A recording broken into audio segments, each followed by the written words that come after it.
Hi everyone, thank you for tuning in today. So my name's Jess, I'm the Regional Coordinator for Mid Coast to Tops Landcare Connection, and today we have invited Kirsty Channon from the RFS Mid Coast section to come and talk to us today about what property preparedness looks like for bushfire, in bushfire season and outside of bushfire season. So I'm going to hand over to Kirsty now and she's going to talk us through, and then we'll have a chance to ask some questions at the end. Thanks, Kirsty. Thanks, Jess. So, as Jess said, my name's Kirsty Channon. I'm a district officer here with the New South Wales Royal Fire Service. So I work in the property preparedness team, or the community safety team, and I specialise in hazard reductions and that sort of stuff. So what I'm going to do is I've just prepared half a dozen PowerPoint slides, so just bear with me while I share my screen. There we go. You should be able to see that now.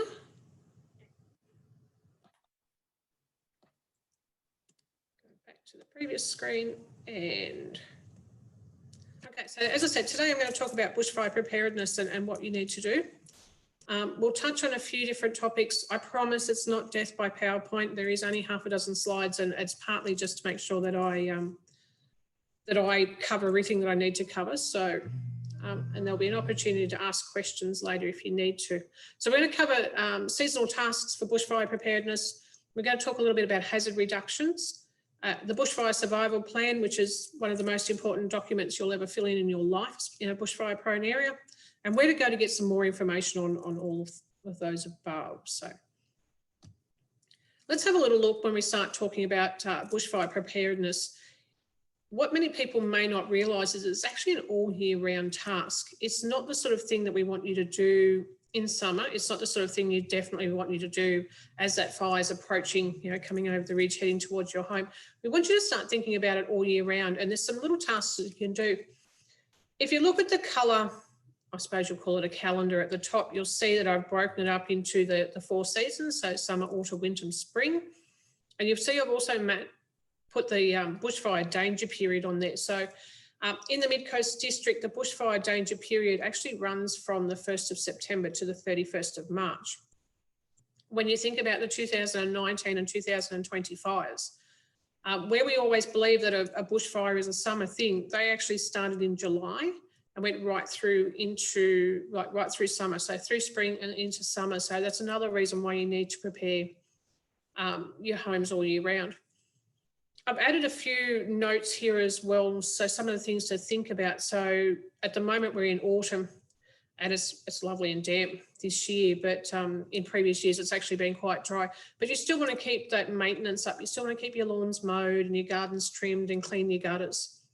As we come into the winter months, it's traditionally the time for doing hazard reductions, and that may be something that's appropriate to your property. And it's also the time for pruning your gardens and moving any plants and thinking about maybe if you're planting new plants, where you're planting them, how they relate to your home. Do you need to move any to make it a bit safer around your home? As we come into spring and we've got all our lovely spring growth, you want to mow your lawns and keep your gardens trimmed and nice and tidy. Clean your gutters of all those leaves that have dropped over the winter period. Move your winter clutter. So what I mean by winter clutter is things like the wood heap. So we move the wood heap close to the house in winter because it's easier on those cold days to run out and get some more wood for the fire. You don't want it up near your house in summer. You don't need it there. You're not, obviously not lighting your fire inside anymore, but you don't want anywhere that's going to just trap those embers as the fire approaches. So you need to do that. And you need to think about reviewing your bushfire survival plan. So your bushfire survival plan will change as circumstances change. You may have children move out, you may have new children, you may change jobs, you may get new pets. It's a living document. It's something that needs to be reviewed regularly. Then as you come into summer, you need to start to be aware of what the fire danger ratings are. They're an indication of what a fire may do if it starts. Maybe update your watch zones on Fires Near Me app, and if you don't have the Fires Near Me app, definitely download that. Keep those lawns mowed and your gutters cleared, and keep up to date with any fires in the area. This is not a comprehensive list. There's lots of other little tasks, but it's not a bad idea to start listing those. Maybe write them on your calendar, for each month, just those little tasks, and make it a year-round program. Now, I mentioned hazard reductions when I was talking about jobs to do in winter. And there's a few steps that you need to do. Now, bear in mind, when we start talking about hazard reductions, it's different to when we start talking about backburning. A hazard reduction is to remove that fuel to reduce the threat of fire to an asset. So whether that's pruning your gardens, whether it's doing broadacre burning to clear paddocks or to clear bushland, it all forms part of hazard reductions. If you're looking at doing a broadacre burn or some sort of broadacre work, so you're looking at maybe clearing some bushland or you're looking at burning some native vegetation, then you're going to need an environmental approval. Now, the easiest way to get that environmental approval to do it for a hazard reduction purpose, so I'm not talking about for developments or anything like that. If it's part of a development application, it goes through council. But if you're looking at doing some clearing or removing a vegetation for a hazard reduction purpose, so a bushfire hazard, then contact your local office. We are actually able to issue those environmental approvals. One of the officers will come out from our office, have a look at where you want to do the works, have a chat to you about what's allowable. Like, we are constrained by the Bushfire Environmental Assessment Code, so there is quite some stringent rules as to what you can and can't do, where you can do them, when you can do them. We'll look at the types of vegetations, we'll look and see if there's any endangered species, any other artefacts that we need to protect, and we'll put all that together into a document which will outline what you're able to do. You need to do that. It's the onus on the owner of the property to have those environmental approvals in place before they do any works. It's free of charge. There is no charge for it. And we're more than happy to help and to give you any advice as you need it. Now, I mentioned earlier the bushfire danger period. So the bushfire danger period, as I said, in the Mid-Coast District goes from the 1st of September until the 31st of March. The statutory period is actually from the 1st of October to the 31st of March, but we have a permanent variation here because of our seasons. If you're outside the Mid-Coast area, you need to have a look and see what your local bushfire danger period is. The bushfire danger period doesn't mean that you can't continue to do hazard reductions. It doesn't mean that you can't continue to prune your trees and burn those trimmings in your backyard and that sort of stuff. It just means that there's a couple of extra steps that you need to do. One of those steps in the bushfire danger period is you need to obtain a permit. So if you live in a fire and rescue area, so if you live in a township that's covered by Fire and Rescue New South Wales, which is the other fire service in the state, you'll need a permit from them all year round. They will issue a permit to you, 365 days a year. If you're in the rural fire district, which is about 95% of the land mass of New South Wales, then you'll need that permit just during the bushfire danger period. A permit is not so much a restriction, it's a safety issue. So a permit issuing officer will come out, have a look at what you want to burn. They'll talk to you about the safest way to do it, give you some safety advice and issue you with a permit. There are restrictions on the permit. They may put on there that you can only burn between certain hours. They may tell you that you need to have certain equipment on site. They may restrict the days that you burn, but it's not there to make your life difficult, it's to make your life a little safer. Permits are automatically suspended on days that are of a very high fire danger or above, and there may actually be restrictions on there. We tend to put on the Mid-Coast, we like you to light your fires only if the wind is less than 15 kilometres an hour, and so it's definitely something that enhances your ability to burn safely. As I said, it's only an extra step to burning off. It is an offence to burn without a permit during the bushfire danger period. And in order to get one, all you need to do is give the officer a call. We'll put you in touch with one of our volunteer permit issuing officers and it'll go from there. Now, the other statutory requirement for burning off and whether it be a pile burn or doing a broadacre burn is notifications. It is a requirement of the Rural Fires Act that you notify all your adjoining neighbours, so they're the ones that including the ones across the road and separated by a creek or a river, as well as notifying state forests and National Parks and Wildlife Service if you're within 8 kilometres of a park or a state forest, and notifying the Fire Control Centre. The easiest way to notify the Rural Fire Service or to satisfy that requirement to notify the fire control officer is to jump onto our website. There's a link on the front of the Rural Fire Service website that allows you to put those details in. And as I said, that's a requirement 365 days a year. You need to notify all your neighbours, national parks and state forests if you're within 8 kilometres of a park, and the fire control officer or the Rural Fire Service. Another avenue to possibly reducing vegetation around your home is the 1050 rule. So not everybody is in a 1050 identified area, and you need to jump onto the Rural Fire Service website again and have a look, pop in your address, and it will tell you if you're in that area. If you're in a 1050 area, there is some special provisions for you to be able to remove trees within 10 metres of your dwelling. So that is your dwelling only, so your house. It doesn't include a shed or anything like that. That only recognises your house. And to underscrub within 50 metres of your house without having to obtain an environmental approval. There are some strict rules on that again, and there's quite a lot of information on our website, but if you have any questions, feel free to give the office a call and somebody will talk you through it. Bushfire Survival Plan. So as I said, the Bushfire Survival Plan is one of the most important documents you will do if you live in a bushfire prone area. Have a think about how stressed you would be if there was a fire approaching. We don't make the best decisions when we're under stress, which is why it's really important to have a bushfire survival plan and to know what you're going to do, to pre-plan all those things you need to do, where you need to go now in a cool, calm time rather than as the fire approaches. Now, the Bushfire Survival Plan has been broken down into 4 simple steps. And step 1 is just to have that discussion with the people that live in your house, so your family, and discuss to them what you're going to do if a bushfire threatens your home. Now, your plan may be as simple as, if it's a catastrophic fire danger tomorrow, then we're going to relocate and we're just not going to be there. Have a think about where you're going to go and how you're going to get there. And you need to think about, if you can't get to where you were planning, where else would you go? Have an alternative.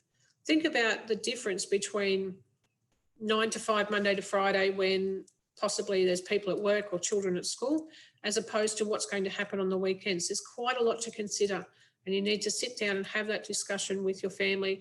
And if nothing else, if you do just that one step, then you're one step closer to being safe if threatened by fire. The second step we want you to take is to prepare your home. And that comes back to the things like cleaning your gutter and moving your wood pile and keeping your grass clear. Have a think about, if you have animals, if you have horses, think about where you would put your horses and have a place prepared for them. A well-grazed paddock can provide some protection for horses and cows, which are not easily transportable. But that's something, again, that you can't do at the last minute. You need to have that set aside.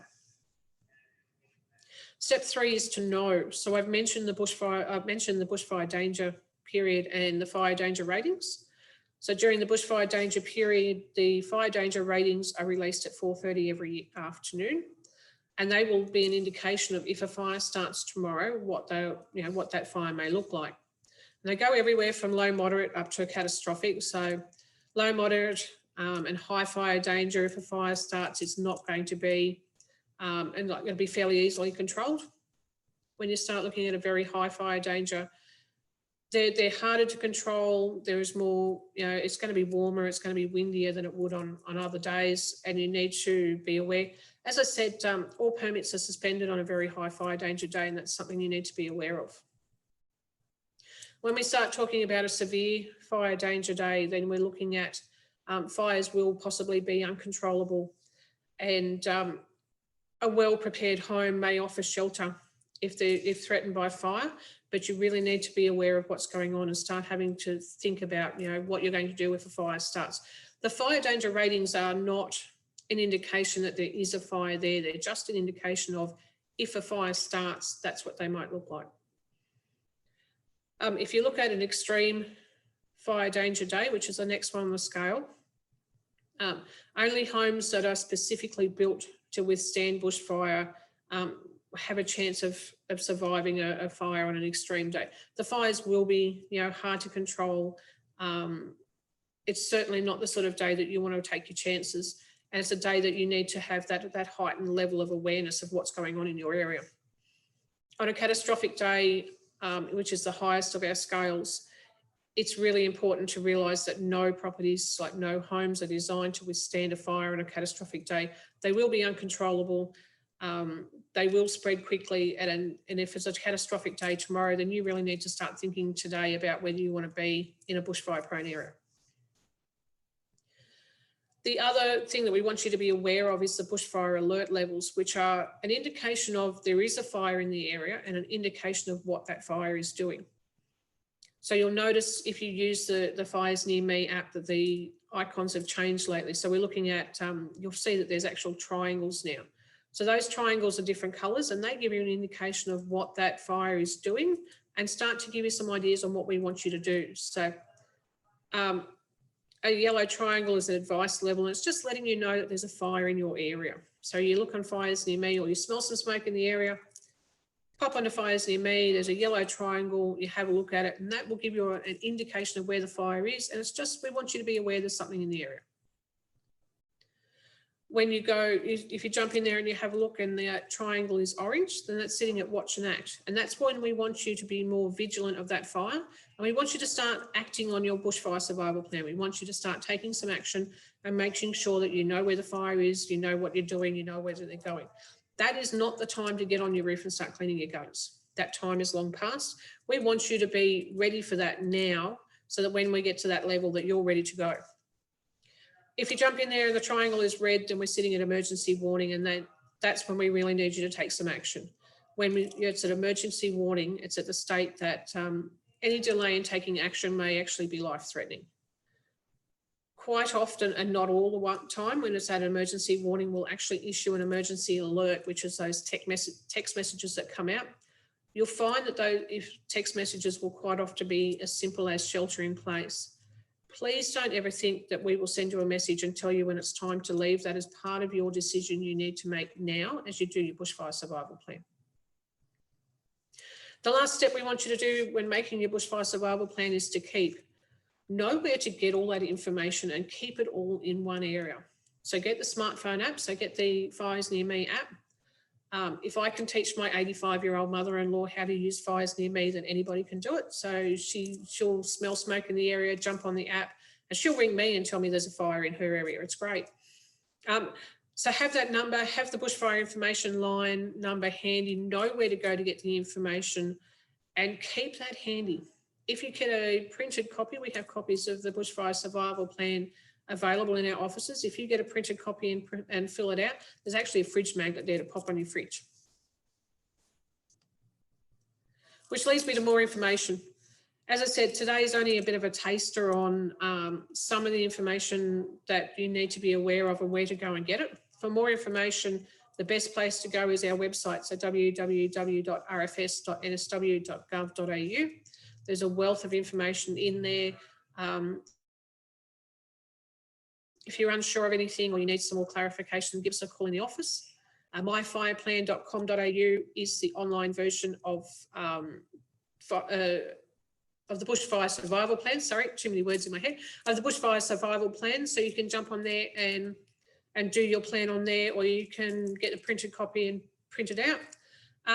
Bushfire information line for major fires. If you're looking for information of a fire, there is a link to that in the Fires Near Me app. But if you need more information, you can ring the 1-800-679-737, which is 1-800 New South Wales RFS. That bushfire information line is manned 24 hours a day, 7 days a week, and during major fires, they'll have all the up-to-date information. You can also get that information through the Rural Fire Service website. We do publish information on Facebook, Twitter, and you can always just pop on, have a look. And the other one is the Fires Near Me app. Everybody needs that app on their phone. It gives you a lot of information of where a fire is, what it's doing, and what to do next.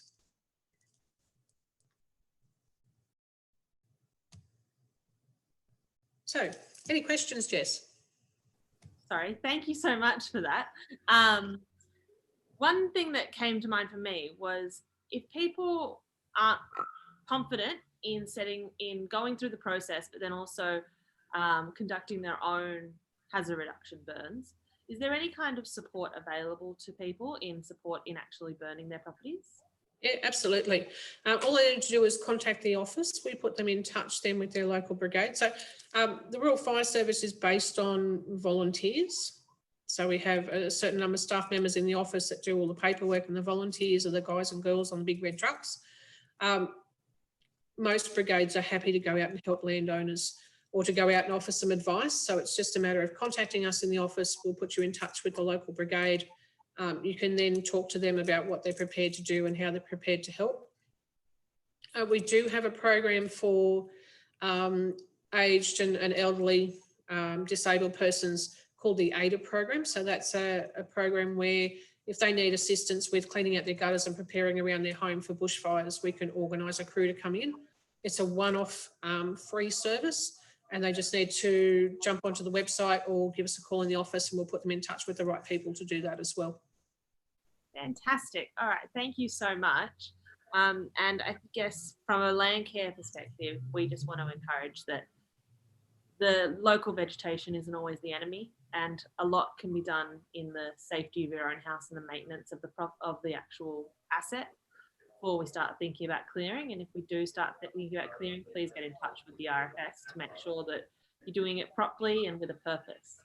So Kirsty we will be posting this video on our social medias, as you have clearly found it to be watching today.